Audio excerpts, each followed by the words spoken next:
Colorectal cancers are the third most common form of cancer in the Western world. Now, the odds of beating colorectal cancer are much better when the disease is detected early, and that's why it's important to know the warning signs and risk factors. And here with some advice is Dr. Praveen Reddy, an oncologist from Texoma Cancer Center. Hi, Dr. Reddy. Hi, How frequent is colon cancer? As you mentioned, it is the third most common cancer in North America. In 2008, approximately about 110 new cases were diagnosed. About 40,000 cancer deaths were attributable for the colon cancer. What are some of the risk factors for colon cancer? Are some people more susceptible to it than others?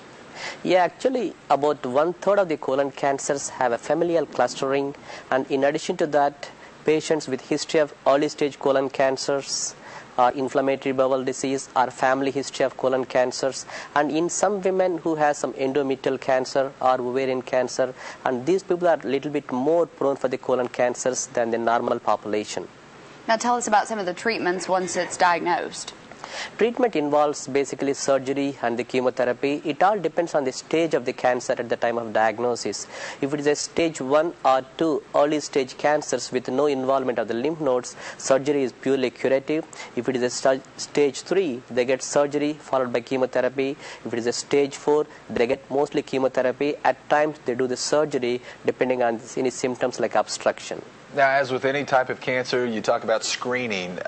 What are some of the options for screening? Is there an age? Is there certain things that you look for before you say, okay, we need to go and talk about screening? In general, population can be divided into 3 different categories, like average risk for the colon cancer, high risk for the colon cancer, and the familial high risk for the colon cancer. Average risk patients, they don't have a personal history, family history, they don't have inflammatory bowel disease.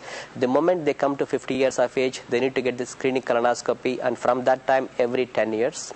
And the patients with high risk colon cancer are the ones with early stage colon cancers, family history, inflammatory bowel disease. They should start the screening at 40 years of age, and in the remaining familial clustering population, they should start colon cancer screening at a lot earlier age, at least 10 years before the index case. And anytime if you notice any constipation, diarrhea, blood in the stools, you immediately go to the primary care physician. That's important. Okay, absolutely. Early detection is key here. Yes. Thank you very much for taking the time. Thanks. Good to see you. Thanks.